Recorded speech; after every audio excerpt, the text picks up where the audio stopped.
কদমতলী গ্রামে এক মোড়ল তার স্ত্রী সন্তান নিয়ে বাস করত।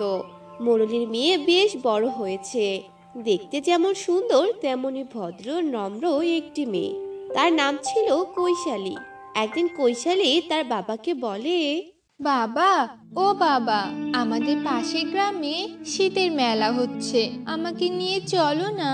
আরে মা, আমি কিভাবে যাই বলতো? আমার যে একটুও সময় নেই।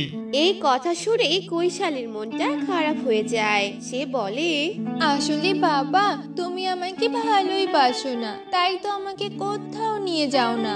দেখো পাগলি মেয়ের কথা, আমার রাজকন্যার জন্য এক রাজপুত্র আসবে, আর সে আমার মেয়ের সকল ইচ্ছাই পূরণ করবে, বুঝেছিস?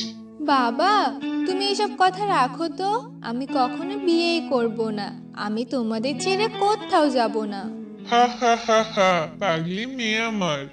এভাবেই মোড়লের মেয়ে আর মোড়লের সুন্দরভাবে দিন কাটছিল।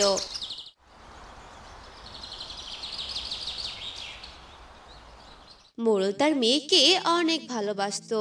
মেয়ে যেহেতু বড় হয়েছে, অন্যের ঘরে তো পাঠাতেই হবে, তাই মোড়ল তার মেয়েকে বিয়ে দিতে চায়।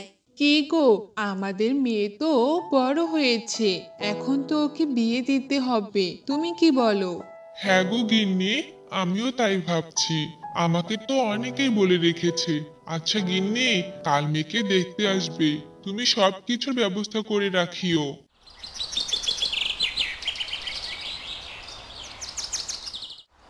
পরের দিন কৈশালীকে দেখতে পাত্রপক্ষ আসে। আপনাদের আসতে কোনো সমস্যা হয়নি তো? না না দাদা, আমাদের কোনো সমস্যা হয়নি। কৈশালীর হবু শাশুড়ি ছিলেন অনেক লোভী। তিনি মোড়লের বাসায় এসে মনে মনে ভাবে, বাবা, এই বাড়িতে রতনের বিয়ে হলে তো আমাদের কপাল খুলে যাবে। আমি এই বাড়িতেই রতনের বিয়ে দিব। তাহলে কথায় আসি, মেয়ে আপনাদের কেমন লেগেছে? মেয়ে তো আমার খুব পছন্দ হয়েছে, একেবারে সোনার টুকরা। আজই পাকা কথা সেরে ফেলি, কি বলেন বিআই সাহেব? হা হা হা, হ্যাঁ হ্যাঁ, ছেলেও একদম রাজকুমার। কি বলো গিন্নি, তোমার কোনো আপত্তি আছে? এরপর খুব ধুমধামে কৈশালী আর রতনের বিয়ে হয়। বৌমা, বৌমা। জি মা, বলেন, আপনার কি কিছু লাগবে? হ্যাঁ মা, বাসার পিছনে পুকুর আছে, কলসিতে পানি ভরে আনো তো। এরপর কৈশালী কলস নিয়ে পুকুর পাড়ে যায়। বাহ, ভারী সুন্দর জায়গা, আমি রোজ পুকুর পাড়ে বসে থাকবো। কৈশালী যখন এসব বলছিল, তখনই তার পিছনে কে যেন আসছিল। যেই না কৈশালী পিছনে ঘোরে, সে কিছুই দেখতে পারে না। মনে হলো কেউ আমার পিছনে ছিল। সে যাই হোক, পানি নিয়ে যাই। কৈশালী পানি নিয়ে যখনই যেতে ধরে, তার সামনে দিয়ে খুব দ্রুত কি যেন একটা যায়, আর কৈশালী ভয়ে অজ্ঞান হয়ে যায়। এই বউয়ের যে কি হলো, ডাক্তার দেখাতে হবে। যা বাবা রতন, তুই ডাক্তার ডেকে নিয়ে আয়। আচ্ছা মা, ঠিক আছে।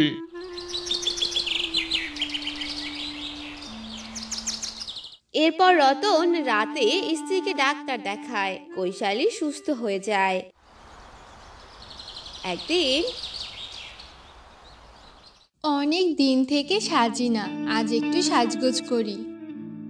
এ কথা বলার পর কৈশালীর পিছনে আবার শব্দ হয়। কে কে ওখানে? কে আপনি? কৈশালী একটা সাদা কাপড় পরা মেয়েকে দেখতে পায়, আর তার পিছন পিছন পুকুর পাড়ে আসে। কে? দাঁড়ান বলছি। সাদা কাপড় পরা মেয়েটি দাঁড়িয়ে যায়। যেই না কৈশালীর দিকে তাকায়, ভূত ভূত ভূত। ভয় পেও না, তুমি ভয় পেও না, ভূত। আমি তোমার কোনো ক্ষতি করব না, তুমি ভয় পেও না। তোমার সাহায্য আমার যে বড্ড প্রয়োজন। আমাকে তুমি সাহায্য করলে আমি তোমার কিচ্ছু করব না। সাহায্য? কি সাহায্য? এ কথা বলতেই রতন পিছন থেকে কথা বলে ওঠে। কৈশালী, তুমি এ সময়ে পুকুর পাড়ে কি করছো? চলো, ঘুমাবে চলো। এভাবেই সেদিনের রাতটি কেটে যায়।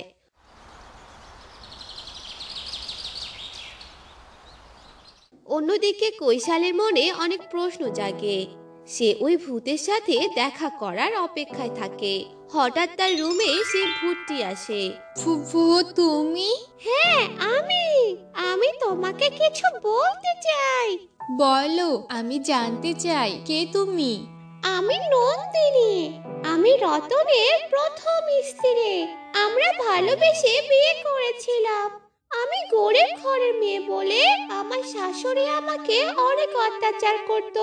বাবার বাসা থেকে কিছু আনতে পারেনি বলে রতনের মা রতনকে আমার বিয়ে দিতে চায়।